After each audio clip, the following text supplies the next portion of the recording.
2021. This is our first meeting of the ONCC for the new year. And I'm certainly hopeful that at some point before May, we can attempt to have some sort of an in-person meeting, certainly for our annual meeting. But in any event, we're here today. We're following the Open Meetings Act rules under the Governor's emergency order. We'll be taking roll call votes for any vote. And Jeanette is our executive director, and she is attending the meeting in our usual place of business. So with that, I'll ask us to all please open the meeting with our Pledge of Allegiance. I pledge allegiance to the flag of the United States of America and to the republic which stands one nation under God, indivisible, liberty and justice for all. I thank you. That pledge is all the more important in light of current events. Jeanette, I'll ask you to please call the roll. Village of Addison. Here. Arlington Heights. Here. Bartlett. Here. Bensonville. Here. Bloomingdale. Here. City of Chicago. Here. City of Chicago 36th Ward. Here. 38th Ward. Here. 39th. Here. 41st. Here. Des Plaines. Downers Grove. DuPage County. Here. Elmhurst. Elmwood Park. Here. Franklin Park. Glenview. Here. Hanover Park. Here. Harwood Heights. Here. Hoffman Estates. Itasca. Lincolnwood. Here. Maywood. Melrose Park. Mount Prospect. Here. Niles. Here. Norwich. Here. North Lake. Here. Palatine. Here. Park Ridge. Here. River Forest. Here. River Grove. Here. Rolling Meadows. Rosemont. Here. Schaumburg. Here. Schiller Park. Here. South Barrington. Here. St. Charles. Stone Park. Wayne. Wooddale. Here. School District 2. 7. Here. 48. Here. 59. 63. 64. 80. 81. 84. 84 and a half. 85 and a half. 86. Here. 87. Here. 88.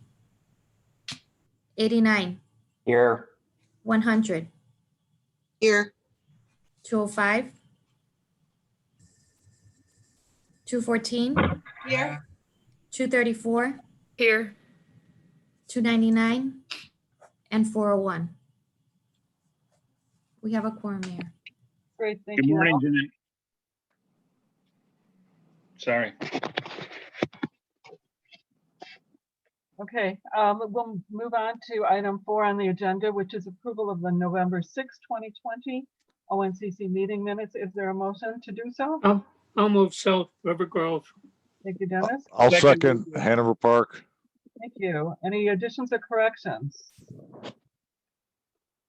I see and hear none, so Jeanette, take the roll. Village of Addison. Yes. Arlington Heights. Yes. Bartlett. Yes. Bensonville. Yes. Bloomingdale. Yes. City of Chicago. Yes. City of Chicago 36th Ward. Yes. 38. Yes. 39. Yes. 41. Yes. Des Plaines. Downers Grove. DuPage County. Yes. Elmhurst. Elmwood Park. Yes. Franklin Park. Glenview. Yes. Hanover Park. Yes. Harwood Heights. Yes. Hoffman Estates. Itasca, Lincolnwood, Yes. Maywood, Melrose Park, Mount Prospect, Yes. Niles, Yes. Norwich, Yes. Northlake, Yes. Palatine, Park Ridge, Yes. River Forest, Yes. River Grove, Yes. Rolling Meadows, Rosemont, Yes. Schaumburg, Yes. Schiller Park, Yes. South Barrington, Yes. St. Charles, Stone Park, Wayne, Wooddale. Yes to Wooddale. School District 2, 7, Yes. 48, Yes. 86,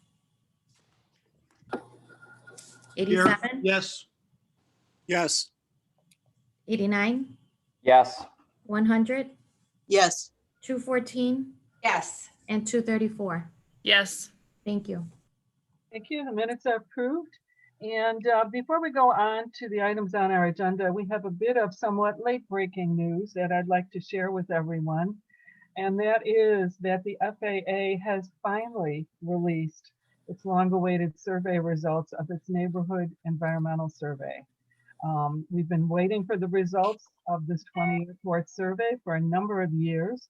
And basically it was designed to measure the annoyance levels under current conditions by people living and working around 20 selected airports around the country.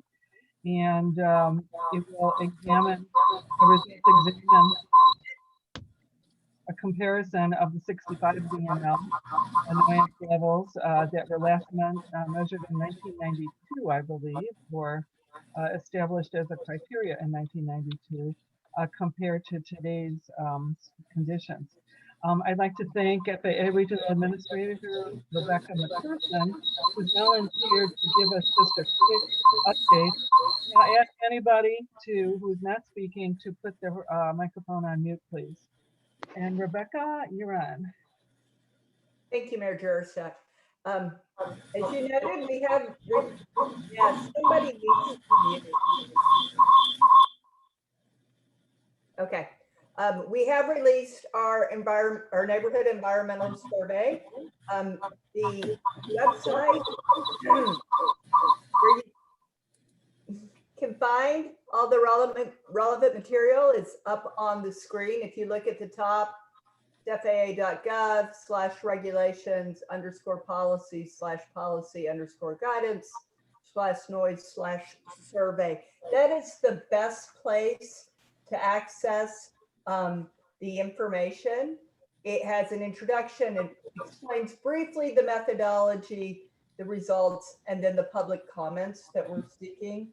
The actual report can also be accessed from this site. It has a much more detailed explanation of the methodology that we used, including how we chose the 20 communities that were used for the survey. And as an appendix, there's also a copy of the survey, both in English and in Spanish. As you look at the survey, you can see that it was specifically designed not to focus overly on aircraft noise. The reason that was done was to avoid a bias. So people didn't really know exactly what kind of noise they were being asked about. It includes noise associated with various transits.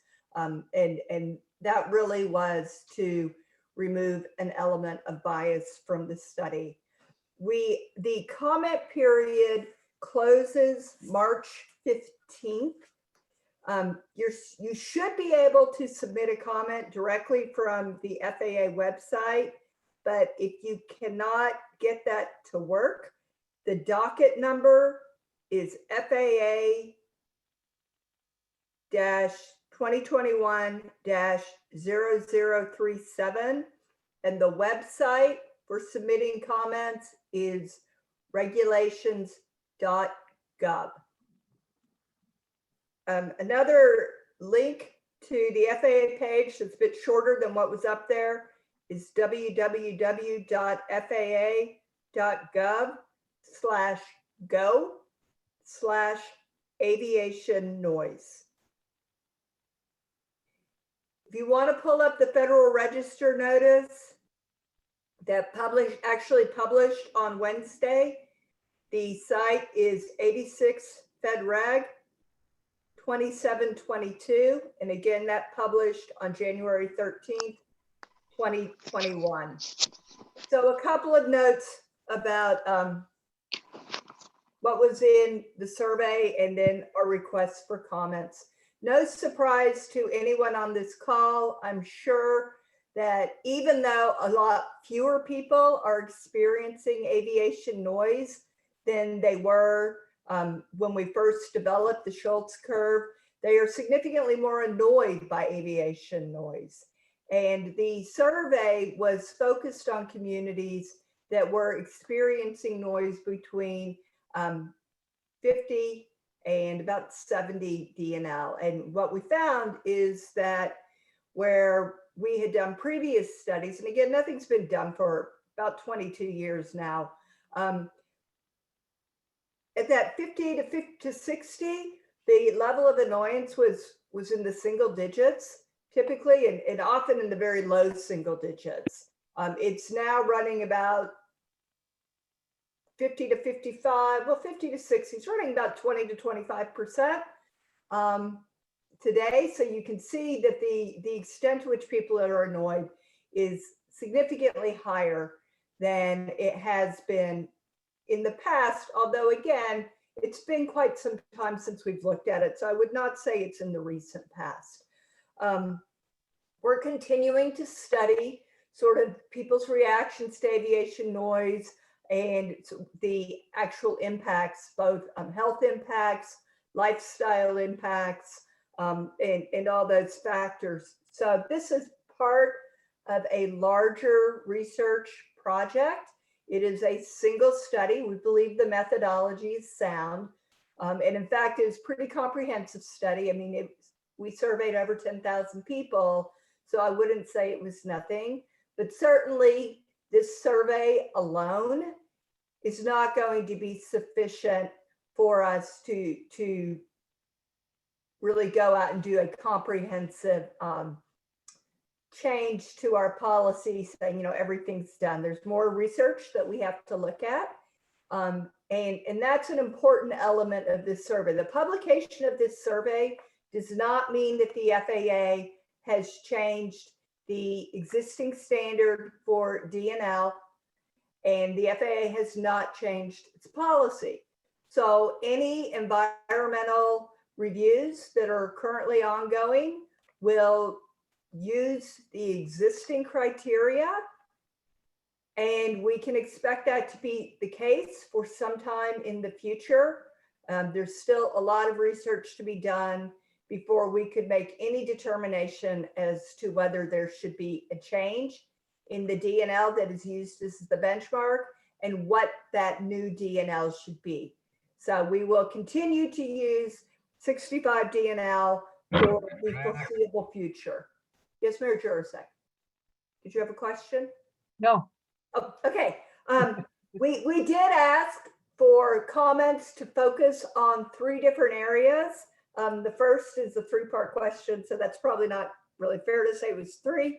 But the first thing we really want input on is what additional investigation, analysis, or research we should be doing as to the effects of aircraft noise on individuals and communities, as to noise modeling, noise metrics, environmental data visualization, and as to the reduction, the abatement, and the mitigation of aviation noise. The second area that we've looked at that we're asking for comment on is the factors that may be leading to increased annoyance with noise. So what we're really looking at was our methodology sound? Did we miss something? Were there further refinements that we could have done that may have impacted how people answered? Changes in how commercial aircraft operate. We have questions about population distribution. We have questions about how people live and work, right? Are they spending more time working at home? Are they spending more time outside? What factors are there in how they live their lives that may be leading to greater annoyance? And then finally, the societal response to noise. We all know that a lot of the sensitive communities talk to each other. And so has that sort of the rise of social media or whatever kind of changed the societal response to noise? And we're looking for input on all those factors and any other factors that you may think of that may be contributing to the increase in annoyance that we found in our survey. And then finally, we are seeking comment on what, if any, additional categories of investigation, analysis, or research should be undertaken by the FAA to inform our policy. We've done an awful lot of work. There may be stuff we haven't done that you people on the phone or your consultants think we should be exploring further, and we are looking for comment on that. Again, the comment period closes March 15th. The request is that the comments not focus on any particular airport because it is a national policy that we're looking at. So we're really looking at national policy implications. And I'm happy to answer questions if anybody has anything. Thank you, Rebecca. I know we just got this a couple days ago, and other than reading the brief summary of the report, I need to take time to sort of go through it in more detail, and I'm sure our other members do. We will be reviewing it here at the ONCC and CDA and putting together a set of ONCC comments, but I want to encourage our members who have particular interest in the results of this study to also submit their own comments. I think sort of a confounding factor as we think about this is that our lives have been significantly different in the last year, given the COVID lockdown, versus responses to this survey that might have been given prior to this year. So I think we're going to need to work hard to distinguish between short-term and longer-term changes in how we live and work. And certainly those are undergoing changes as we speak. We really don't know what our long-term environment's going to look like as far as working and living and being outdoors versus indoors. But does anybody have any immediate short-term? I'm assuming there'll be process-related questions right now. I don't want substance. Mayor Police has a question. Yes, Mayor, please. Hi, thank you. So the comment for March 15th, number one, is that open even to the public or is that just for the municipalities? And then could I get a copy of that report and all those websites that were just listed? I didn't get them all written down. So if somebody could email it to us. Those are basically my questions. So on the comment period is open to everyone. Okay. I And will send out the link to And everyone. if you could send out the links. The Yes. best link is the FAA/go/noise aviation noise, because it has everything and it's very easy to access. when we get the link to the report, we'll get the links also, so it's easy to find and everything. Yeah, the report can be accessed directly from that aviation noise link. So from that link, you can access the survey, you can access the Federal Register number notice, and you're supposed to be able to submit a comment from there. But if that does not work, then I would suggest people go to the regulations.gov, which is the official site.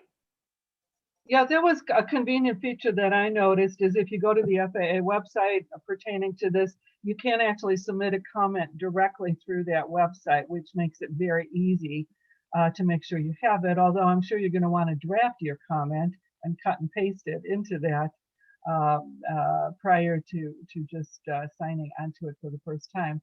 But I think that was a very useful link that we got, Jeanette. I don't know if it went out to everybody or just leadership, but we'll make sure that link gets out to everybody. Yeah, and that link is at the aviation noise site. Mhm. Great, thanks, Rebecca. We appreciate you taking the time. Absolutely.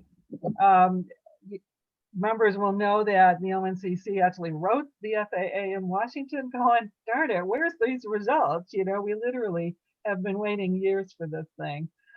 So it's good to see that it came out and that it was very comprehensive. I know some of us were a little disappointed in the most recent report before this, which discussed the DNL metric versus other metrics, and it seemed to be a little light. This one is really much more comprehensive and really a necessary foundation for the further research and policy discussion and potential policy changes that we'll need. So happy reading, and let's get our comments in before the 15th. Thanks again, Rebecca. Okay, let's move on to, we have a special guest with us today. Mr. Wayne Daniel. He's the Senior Emergency Management Coordinator for the City of Chicago, and he's going to explain for us the COVID testing that's going on at O'Hare and Midway. So, Mr. Daniel, I turn the floor to you. Thank you, Arlene, and good morning to the group. Glad to be speaking here to all the stakeholders here this morning. I'm going to get my presentation up and then we'll get started.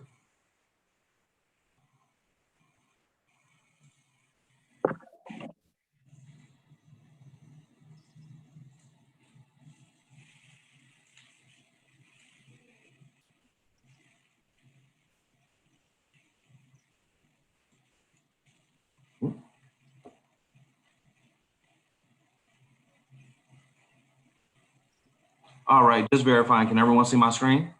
Yes. All right. So again, good morning, everyone. My name is Wayne Daniel. I'm a Senior Emergency Management Coordinator with the City of Chicago Department of Aviation. I work for the Department of Resilience under Tamara Mahal, primarily based out of O'Hare Airport, but I share responsibilities for emergency management at both of our international airports.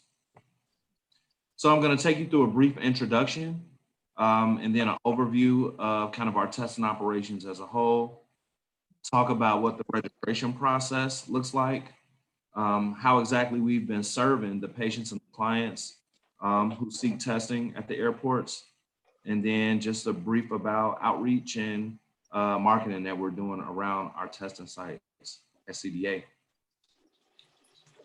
I'll also allow time for questions at the end if you have them.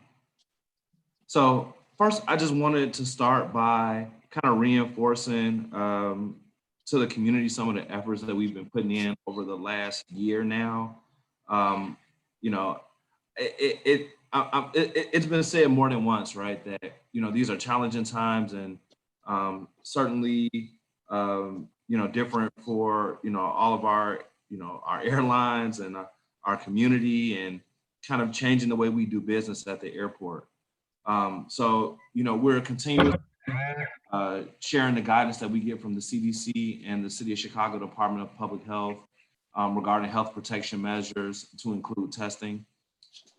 We have dedicated bulletin boards all over the airport campuses to keep employees informed and the traveling public informed through our digital signage as well as our print signage that appears throughout the airports. Obviously, we are making sure that we can socially distance within the terminal environments. So we have room occupancy rates. We also have markings all over the airport on the floors for around seats and queuing areas. So passengers aren't congregating in certain areas. We've made adjustments to our concessions areas. So, you know, the ones that are open do not allow so essentially just removing tables and chairs so people can't congregate in those spaces. You know, changing a lot of the ways that we do business here at CDA. We've also increased the hand sanitizer stations throughout our airport, you know, by 3 or 4-fold than from what they were pre-COVID times. And we also were gracious enough to receive a large allotment of cloth masks through the FAA. And we've been distributing those cloth masks throughout the airport community to employees as well as the traveling public. Anyone who's affiliated with the airport can actually request masks from us at the link that you see below.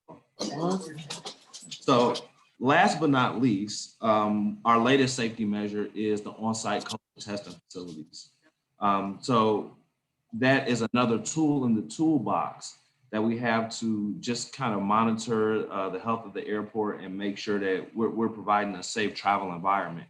So I'm going to tell you a little bit more about exactly how that's been going. So again, back to our overview, the purpose of us initiating this campaign for testing was to basically identify and isolate any COVID positive members that are within our own workforce. We have put a lot of time and effort into making sure that our workforce is healthy. Obviously, the airport's critical infrastructure. We're a transportation hub for many airlines, and we support all types of cargo transportation as well, and ground transport that depends on the airline, shipments of cargo that come in through our airport. So we wanted to make sure that we can keep the airport working, right? Keep the workforce working. Was one of our main objectives. Also, to increase passenger confidence level by promoting safe travel, by providing that access to testing, so folks can have the reassurance of knowing their COVID status when they travel. So we put out an RFP late November, early December, and Doctors Test Centers was the selected vendor. They were awarded the RFP. So they have the ability to come and open up the testing sites based on the requirements that we set forth in the RFP. They're an experienced provider of testing throughout the nation. They currently operate community-based testing sites in Chicago, Illinois, and in Key West, Florida. They also have corporate health plans and occupational health programs that they work with companies with individually to provide testing for their own employees. So who exactly is eligible to receive a test at O'Hare Midway Airport? So I want to reiterate that our testing sites are not community-based testing sites. There are several community-based testing sites throughout the city of Chicago. And that information can be found on the City of Chicago's website, as well as our site, where we do provide a link. So folks can, find out where they can go test if they are sick or have concerns about themselves or their loved ones. Our testing site requires that you have some type of affiliation with the airport. So meaning you are an airport employee, a badged airport employee, or you are a traveler. So we ask that the testing vendor collect certain information just to verify that a person who's seeking the test is affiliated with the airport. So they provide their badge number, as well as the name of their employer if they work at the airport, and also agree to follow any protocol that their employer sets forth with regard to positive case reporting for COVID. Traveling passengers are eligible to receive a test 72 hours prior to their flight or 5 days after their flight. And we ask that people schedule testing at least 3 hours before departure, and that's the case in case of a rapid test. And I'm going to get to that in just a moment. In many cases, we're seeing that people are utilizing our test site 24 hours in advance before their flight, which is good news, because they're not rushing or trying to board a flight immediately after taking a test. Passengers are also required to pass on their travel information. So that includes the airline they're flying, the flight number, as well as the departure time. And we actually have the I should say the test operator has the ability to share those results with the airline and health partners if needed. So that's part of the consent that any patient agrees to when they agree to take a test at one of our testing sites located at either Midway or O'Hare. So DTC offers 2 test types. They offer a PCR test with results that can be delivered in 24 to 48 hours after the specimen is collected. The cost for that test is $145. DTC also offers a rapid antigen test that can produce a result in 20 minutes, and the cost of that test is $120. So at the moment, payment is required upfront for either of those tests, but DTC is working with major insurance providers around the airport to accept insurance directly. So that's something that we're currently working on. But right now the cost is out of pocket upfront. And I can tell you that some large insurance providers that we have within our airport community are providing full reimbursement. I'm a CDA employee and we have Blue Cross and Blue Shield, and I know that like they have been, reimbursing cost of tests for folks who have coverage through them. So again, we're still working to finalize the insurance and get an acceptance up front for insurance policies to cover the cost. So the registration process is as follows. You go onto the flychicago.com website. The link is actually listed below at the bottom of this page. And you can select testing for a passenger or for an employee. You choose your location and what type of testing method that you like. Testing can be scheduled in 5-minute blocks. So the vendor has the ability to do up to 125 tests per hour at their full capacity. And we are scaling up as operations continue. But you can schedule an appointment in 5-minute increments by pre-registering. And the testing process itself, if you're pre-registered and have all your documentation, actually takes less than 5 minutes. So you select the test you want, select the location, provide that flight information or that employer information that I just referred to, submit your payment via credit card. And then at that time, once you registered and provided all your information, you receive a confirmation as well as consent forms to your email that you sign off on before taking your test.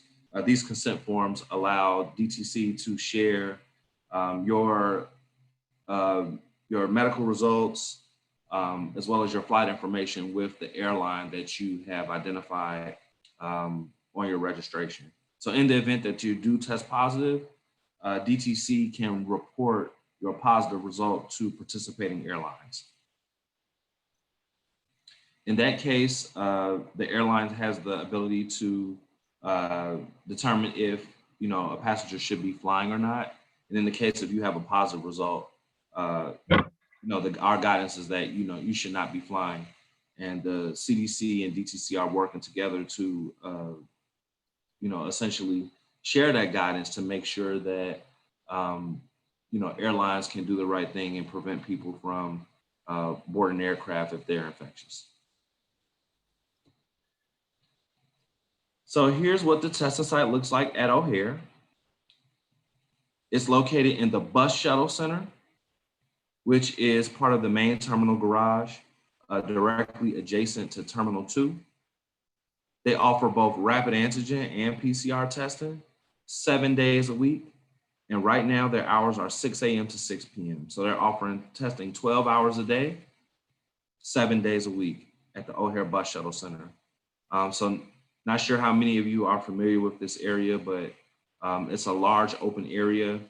We actually have a former concessions area that was here, that vendor is no longer here. And, as part of the RFP, the space was awarded to DTC, and that's what their setup looks like. Here we have the testing site at Midway.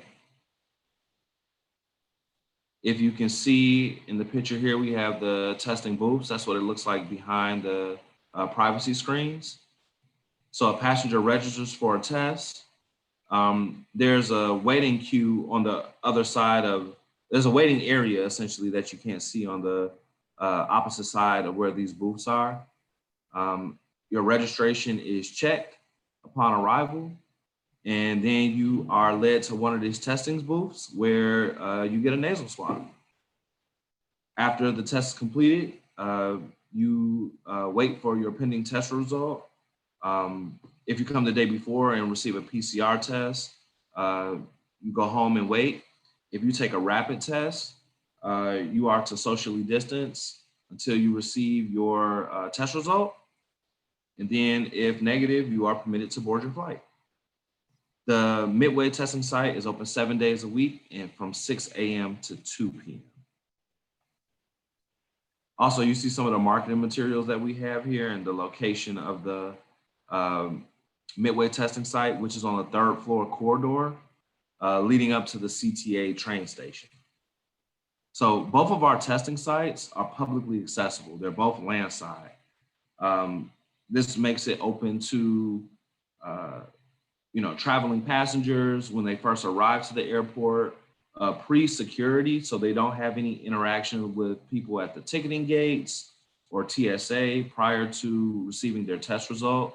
It also makes it just very convenient for employees and crew members because they don't have to be past security in order to take advantage of the testing, and actually can leave the airport if needed. So let's talk about a few reasons why passengers are testing. So I did a quick review of why we initially started this campaign. Was, we wanted to promote a healthy work environment, as well as make sure that passengers had the ability to know if they were sick, right? Either before or after they were traveling or planning to travel rather. What we found is that there are a myriad of reasons why people are testing.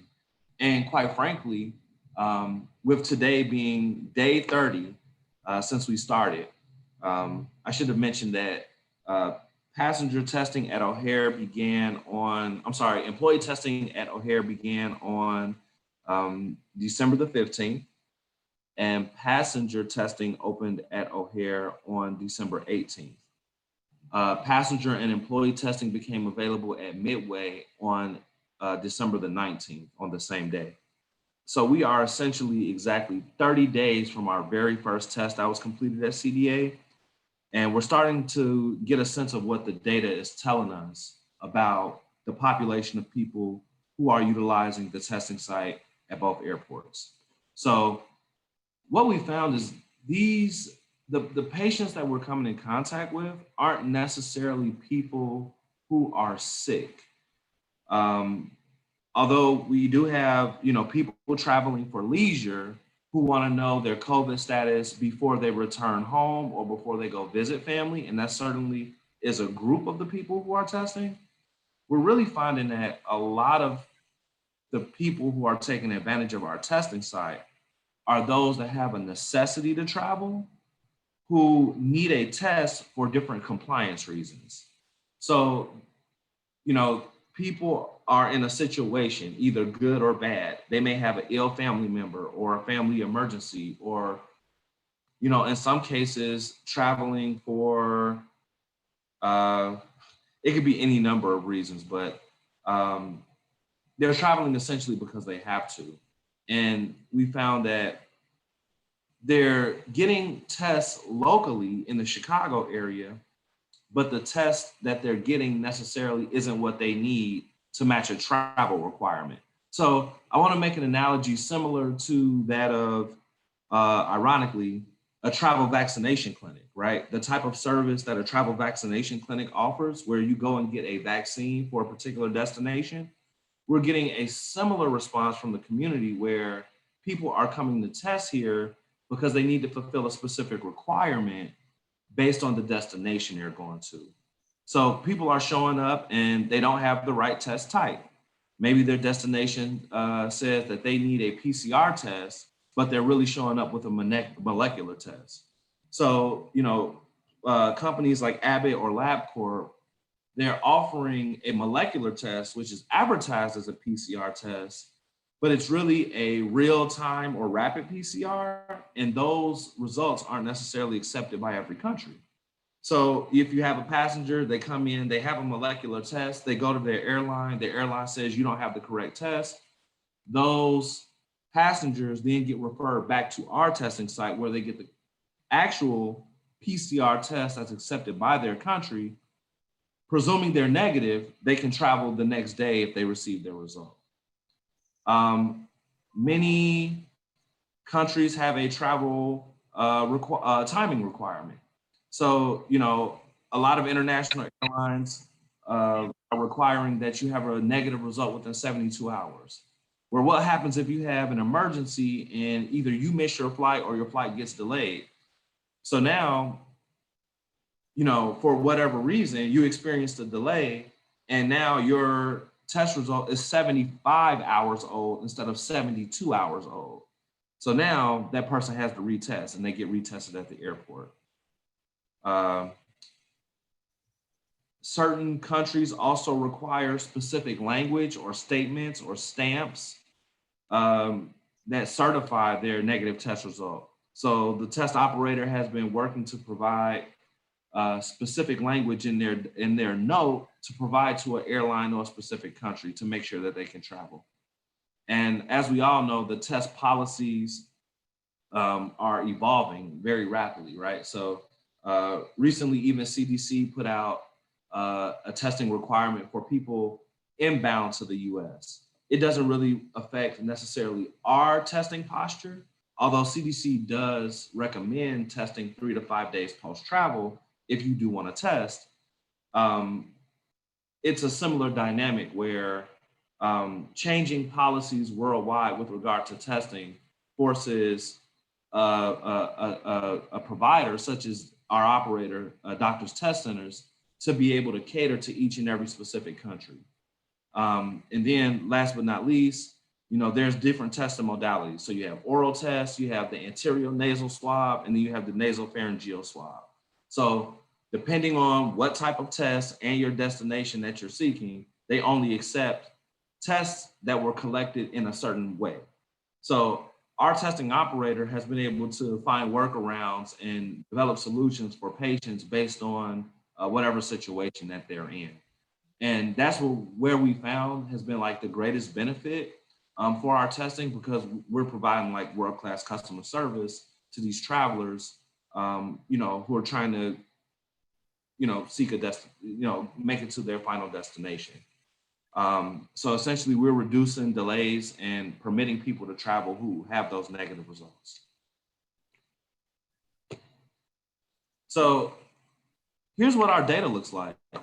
Although CDA is we're not collecting any patient information.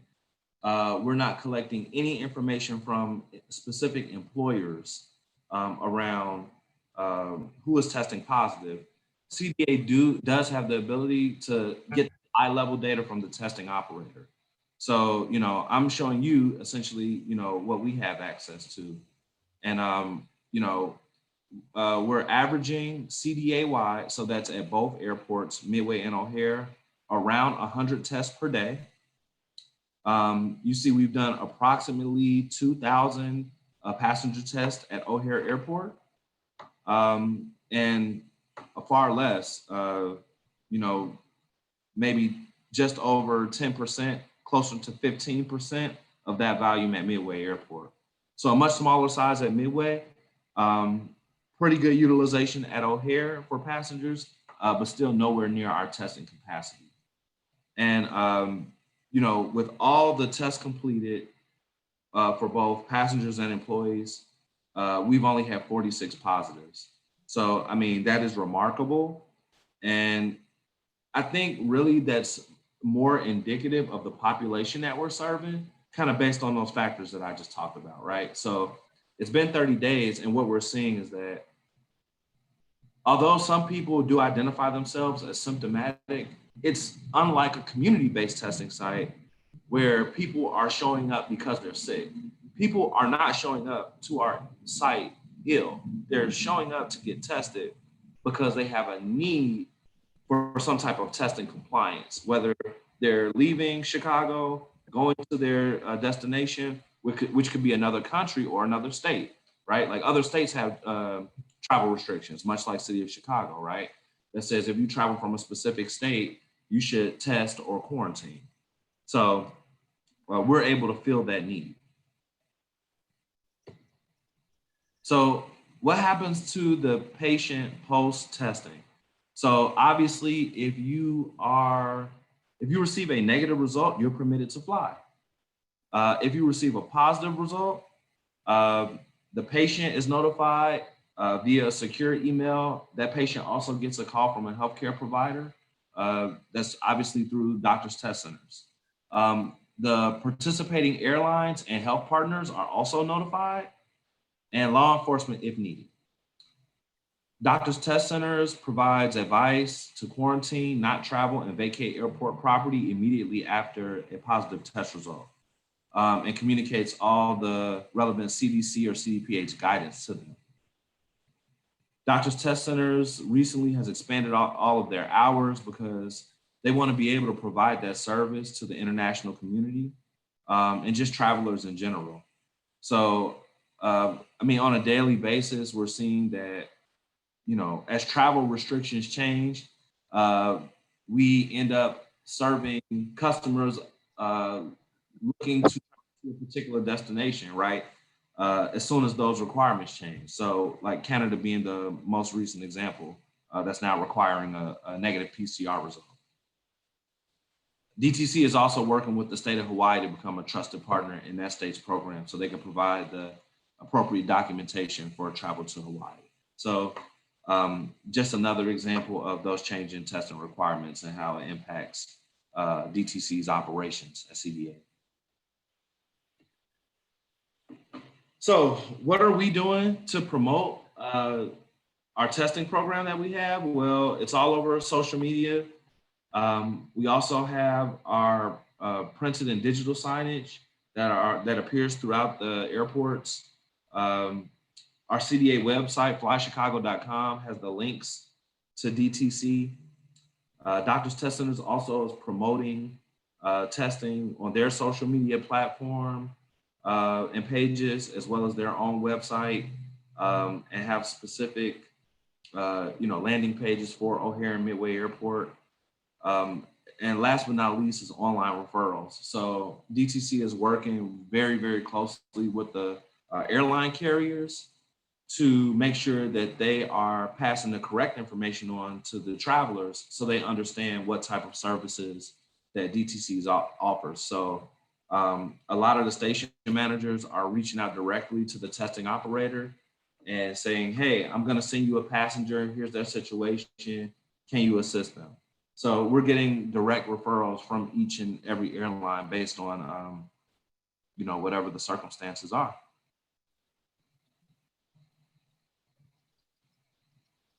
So I want to say first and foremost, thank you for your time. I didn't want to take too much of your time this morning. And I wanted to just briefly open up the floor for any quick questions if we have time. Yeah, Mayor Police has a question, and then depending on what his question is, I might have one. So Mayor Police. So I know you just mentioned Hawaii. They have so before anybody can fly to Hawaii or Europe or whatever, every country might have something different. What's the best way to find, if you're a passenger, what's the best way for a person to find out what the requirement is? That is an excellent question. Quite honestly, it really is on the passenger to do the research to find out what the requirement is for the destination they're trying to make it to. So, I mean, quite honestly, just, Google searches, finding the most, relevant information that's out there. Any state, is going to have their health guidance posted from their health department up on the state's website. You know, you can work through like your country's consulate or embassy to find out what are the latest requirements for international travel. You know, so just exercising all the avenues that a passenger has for public information. As far as I know, there isn't one centralized place where all this information resides, but things are changing daily. So, you know, the staying abreast of all the travel requirements is a challenge in itself. And daily we're finding more stuff. So just honestly, just good old fashioned research and, you know, really putting the onus on the passengers to stay informed. So Thank Mayor you. McCombie has suggested that we can go to the airline websites and they would have information, and I would second that recommendation as well. I'm sure the airlines will direct their ticketing passengers to appropriate websites to get that information, especially if it's international travel. The question I have is, when you're working with the insurance companies, are you also working with Medicare? That is a great question. You know, I really don't have any information on Medicare and if that is an option for payment through DTC. Well, if you're 65 or over, they're your primary insurer, unless, you know, under limited exception. But travelers 65 and older, which in some cases, in some destinations can be a good portion of those travelers, they're going to be submitting their Medicare card first. Understood. Yeah, no, you know what, I just don't have I don't have any further information on if they accept Medicare or not. But that's something I can find out and maybe just report back to That'd be great. and get more information on that for you. Okay. I'm not seeing any other questions. Thank you. This is very good, very comprehensive information. And unfortunately, as you noted, the lay of the land is constantly changing. So we're all going to have to do our research and do it well ahead of time if you're planning to do any travel. Thank you, Wayne. Appreciate it. Thank you. Okay, let's move on to the report from the City of Chicago Department of Aviation. Good morning, everyone. We have the November ANAMS report, which I'll be pulling up on my screen right now. Everyone see that? Yes. Okay, we have the Airport Noise Management System report for November 2020 to go through. In the interest of time, I'll try to be brief. Pages 1 through 3 provides highlights of the reports for November. On page 1, we have our total monthly operations based on the FAA's air traffic activity data system updated through November. For November 2020, we saw 43,304 operations, which is about 42% below where we were at in November of 2019. And year to date, looking at over 40% reduction compared to 2019 due to the COVID-19 pandemic. Our running total right now for 2020 is 495,608. Once we get through December, we're looking at operation levels that are low, that we haven't seen in decades at the airport. We go into much more detail on the impacts of COVID-19 with the operations at the airport in the technical committee meetings. So I encourage you, if you're interested, to see how the pandemic has impacted operations to attend those meetings. Page 2, we have our wind summary at the top where we show our indices of wind for the month of November. As you can see, we had a heavy amount of wind out of the west and southwest, which resulted in the airport operating in west flow for the majority of the month, 85% west flow for November 2020. As a result, the most used departure runway was 28 right with 62% utilization, and the most used arrival runway was 28 center with 41% utilization. Page 3, bottom of page 3, we've got our summary of complaints for the month. 2020, November 2020 saw 16,346 aircraft noise complaints made, for a total of 228,500 year to date.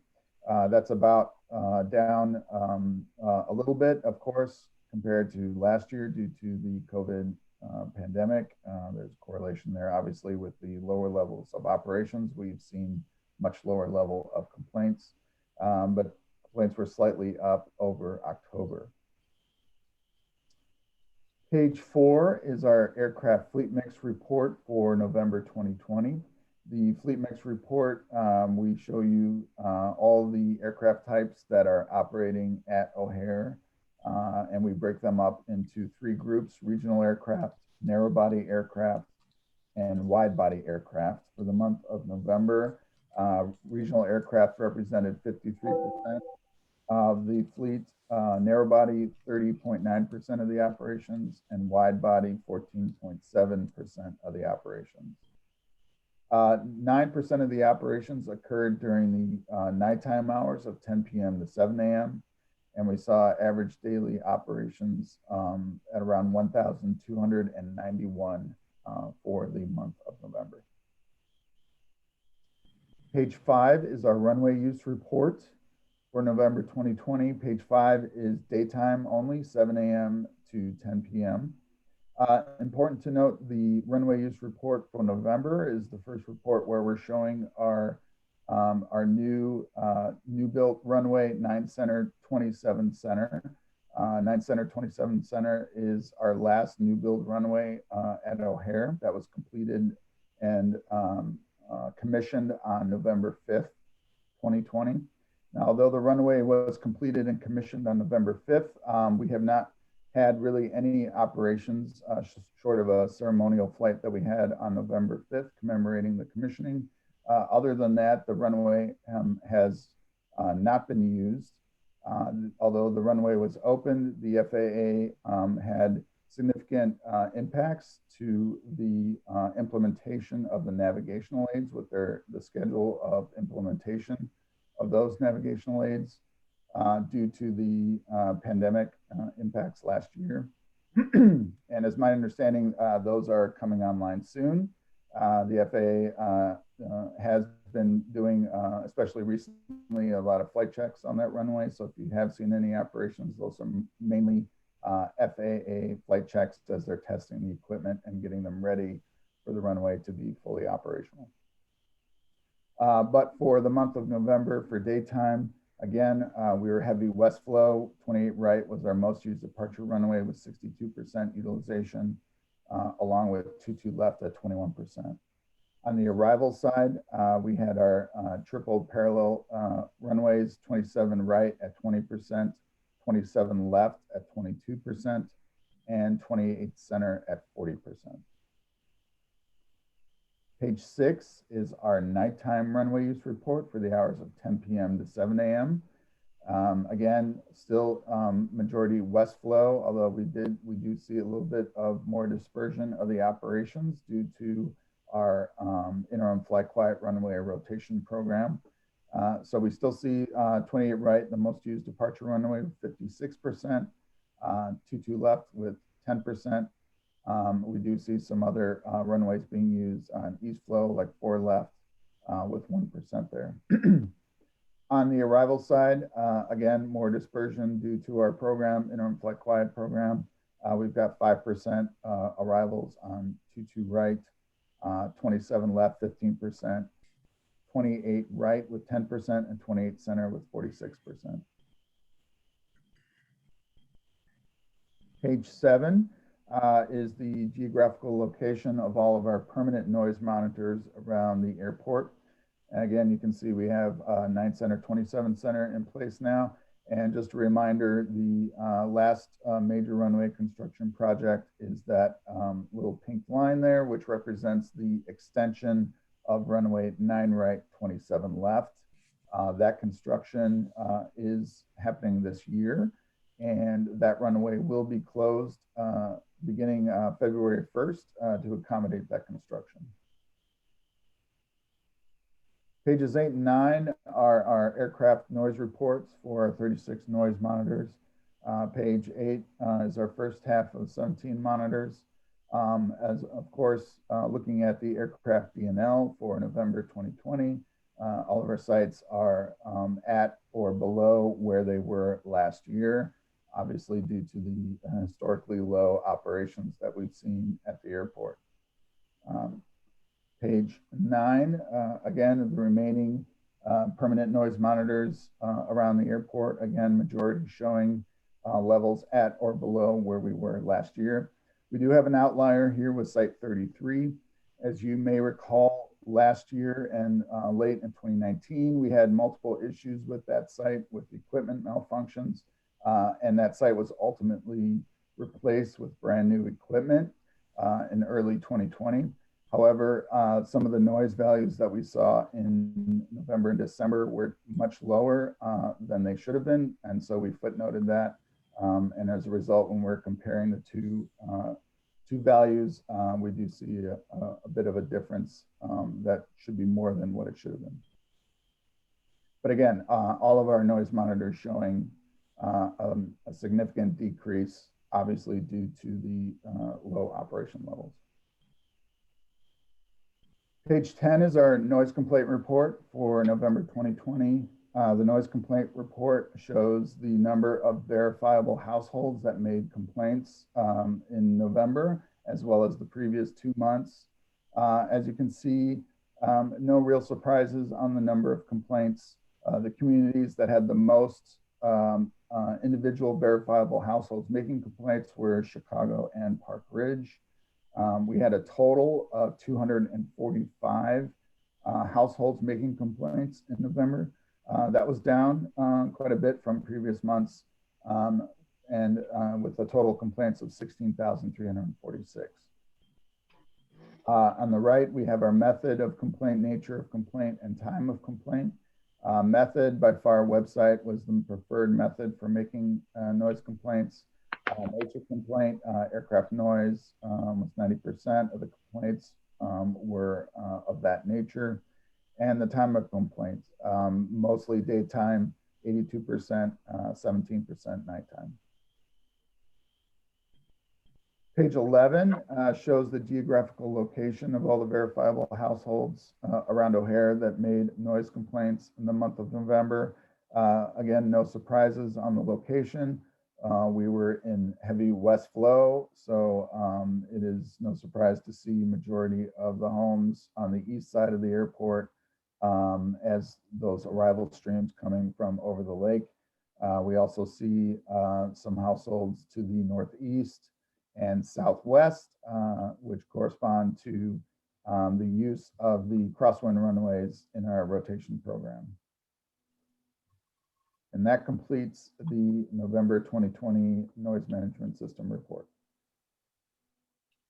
Thank you, Ryan. I'm not seeing any indication of comments at this time or questions.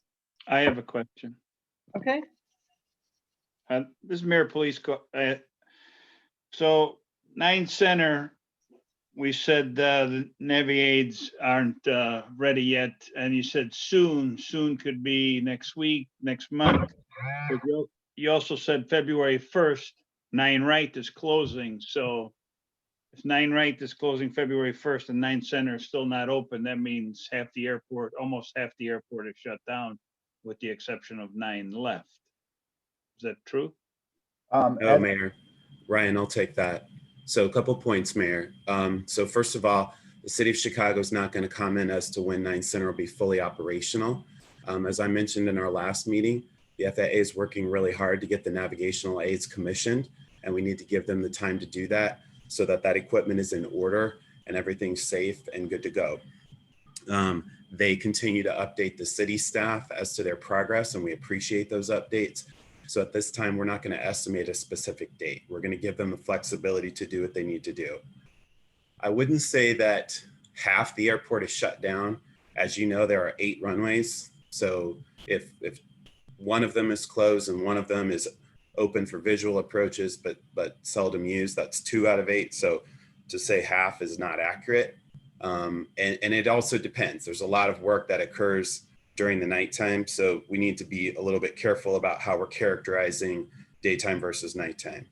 That being said, we do expect 9 Center to come online soon. I would totally agree with the way Ryan characterized that. Soon is soon. The sooner the better, as a matter of fact. And to the point of 9 Right, that has long been predicted. We told that to all of you with respect to our IFQ. The reason why we're stopping the interim flight quiet rotation is because 9 Right, which is a key runway, in the east-west direction, is not going to be in service because we need to finish that runway extension. So the February 1st, we are on track for that. And that's long been the plan. And so we're very happy that we are sticking with the plan.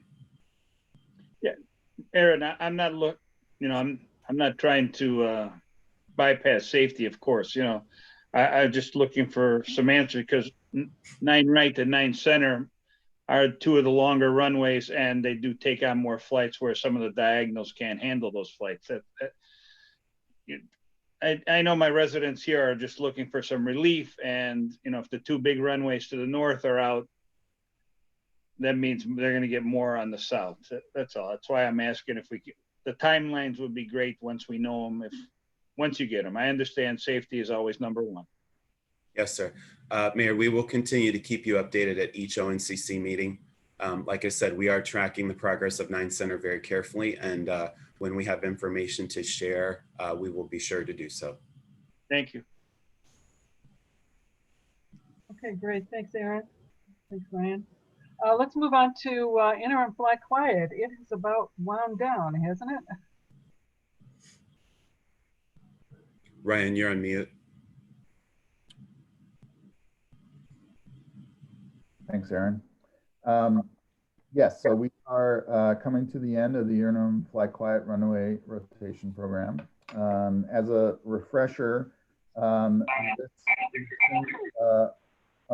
developed and approved the interim flight quiet runway rotation program back in December of 2017. The FAA, we finally got approval from the FAA in July of 2019 and began the program in November of that year. The program was always scheduled to end in conjunction with the closure of 9 Right 27 Left for construction of the extension, which we just discussed is anticipated to occur next month, starting next month. So the runway rotation program will be ending on the morning of January 31st. We are currently in week 46. And so we have a few weeks here to go before the program ends. We continue to provide very detailed weekly summary reports on the CDA's website, as well as report to those in subcommittee meetings.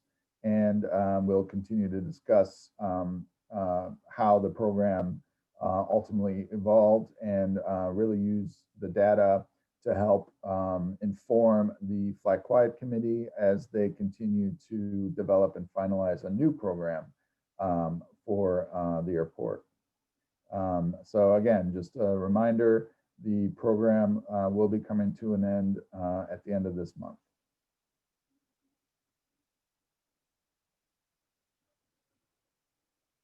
Sorry, Mary, you're muted. Yeah, I'm on mute. Okay, thank you, Ryan. Nothing unexpected here, so we'll follow it through to its natural conclusion. Let's move on to the IGA. Aaron? Good morning, everyone. So I have some good news for you. We have completed drafting the intergovernmental agreement for a renewal of the term of the ONCC. We're very happy to do that, and we support renewing the ONCC for another 5 years. That ordinance was introduced in the Chicago City Council on Wednesday, December 16th. So it is in the official legislative queue. Right now, we are on track to get that adopted at the end of the month. The next full meeting of the City Council is in a couple of weeks on Wednesday, January 27th, and we do anticipate adoption at that time.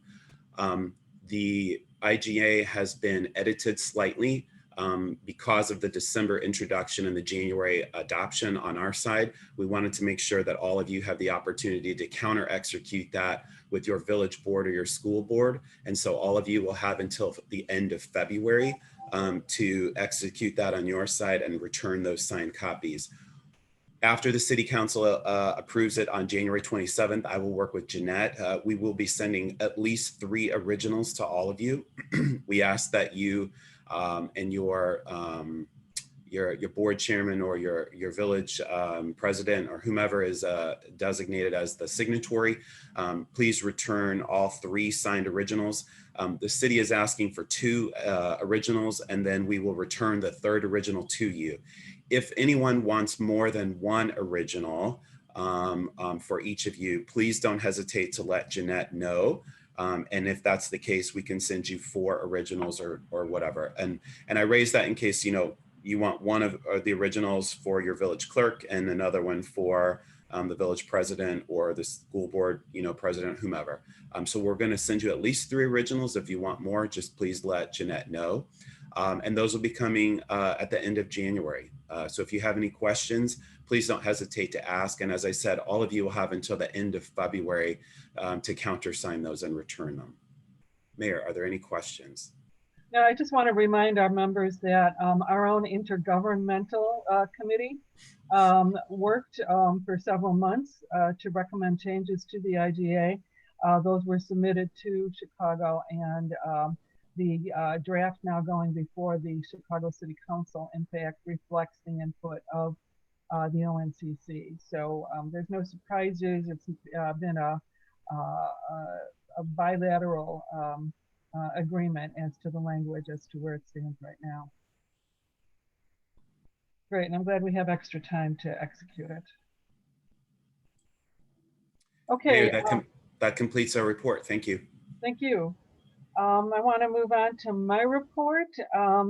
Every year we've been talking about the UC Davis Aviation and Noise Symposium, Aviation, Noise and Emissions Symposium.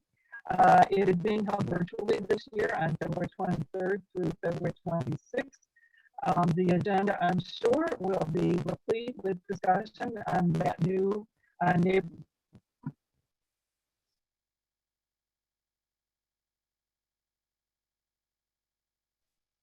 Okay, it says my speaker's not working. Can people hear me?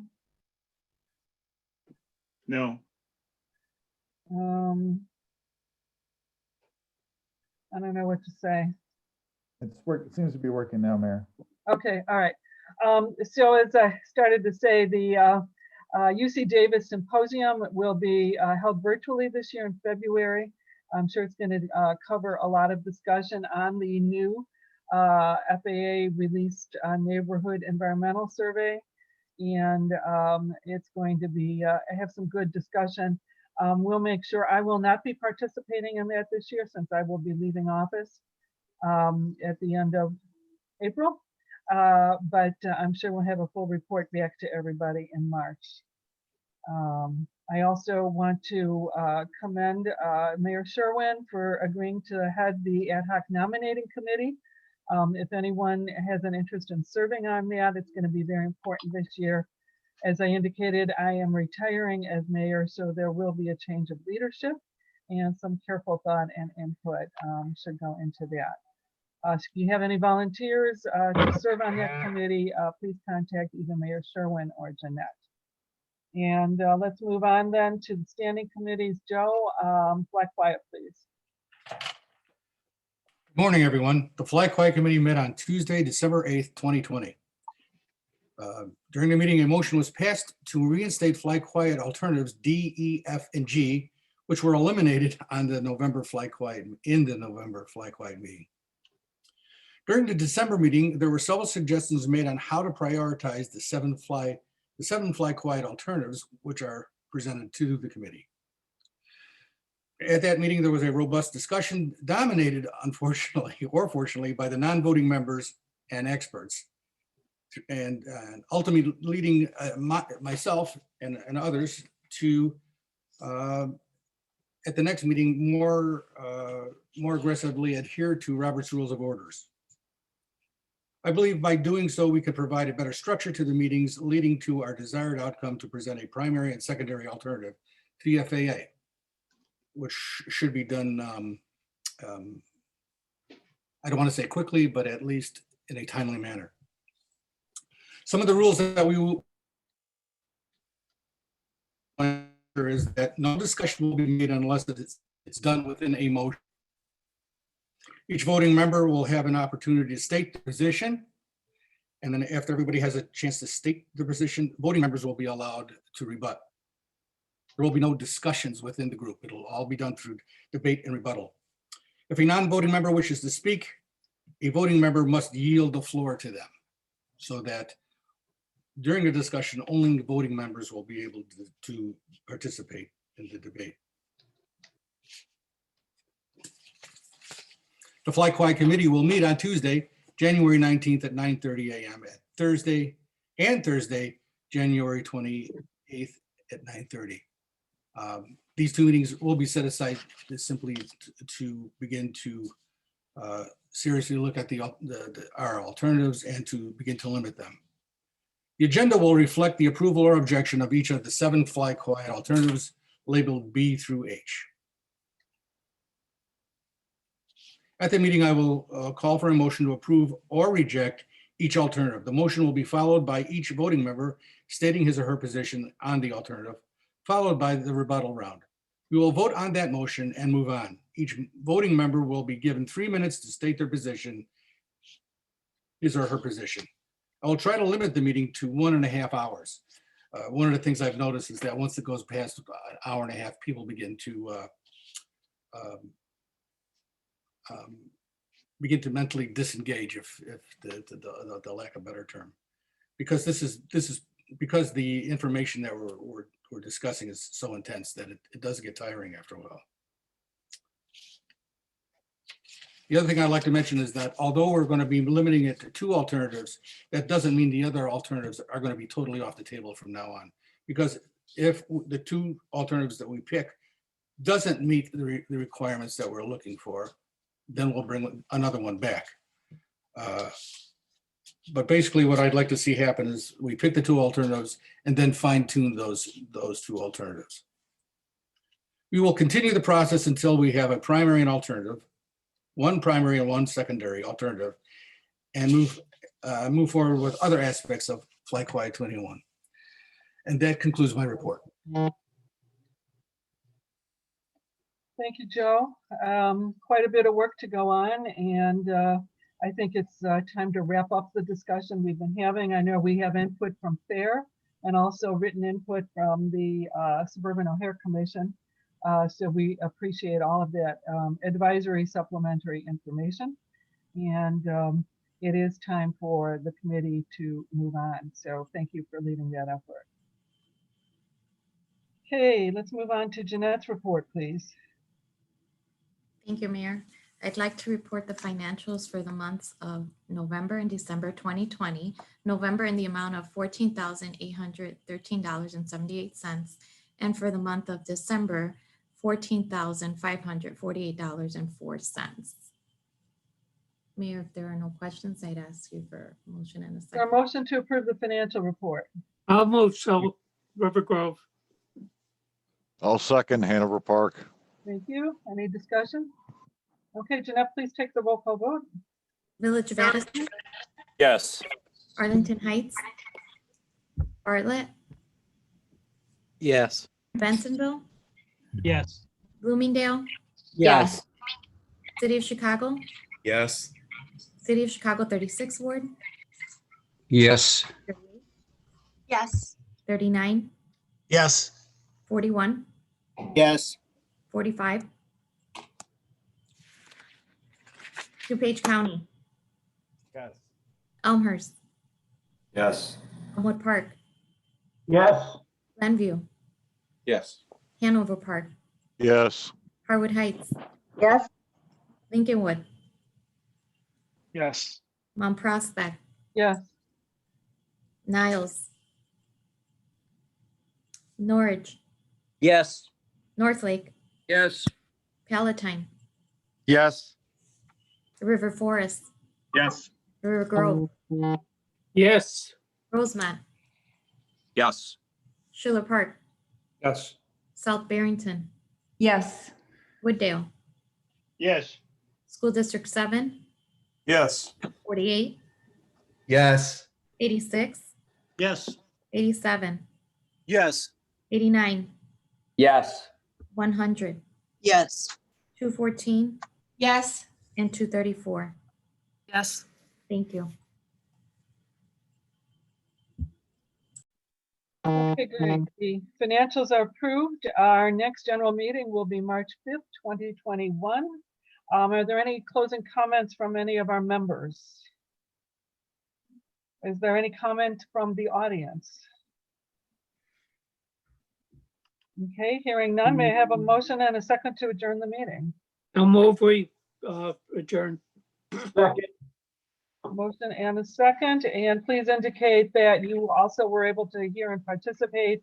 A simple yes and yes vote will suffice. Jeanette, please call the roll. Addison, Yes and yes. Arlington Heights, Bartlett, Yes and yes. Bensenville, Yes and yes. Bloomingdale, Yes and yes. City of Chicago, Yes and yes. City of Chicago 36th Ward, Yes and yes. 38, Yes and yes. 39, Yes and yes. 41st, Yes and yes. DuPage County, Yes and yes. Elmhurst, Yes and yes. Elmwood Park, Yes and yes. Glenview, Yes and yes. Hanover Park, Yes, yes. Harwood Heights, Yes and yes. Lincolnwood, Yes and yes. Mount Prospect, Yes and yes. Niles, Yes and yes. Norwich, Yes and yes. Northlake, Yes, yes. Palatine, Yes and yes. River Forest, Yes, yes. River Grove, Yes and yes. Rosemont, Yes and yes. Schiller Park, Yes and yes. South Barrington, Yes and yes. Wooddale, Yes and yes. School District 7, Yes, yes. 48, Yes and yes. 86, Yes and yes. 87, Yes and yes. 89, Yes and yes. 100, Yes and yes. 214, Yes and yes. and 234. Yes and yes. Thank you. Thank you. We're adjourned, and hopefully next meeting we'll have a little bit less technical difficulty. Have a great weekend. Thank you. Thank you, you too. Bye. Everyone. Bye-bye. Here. Bye.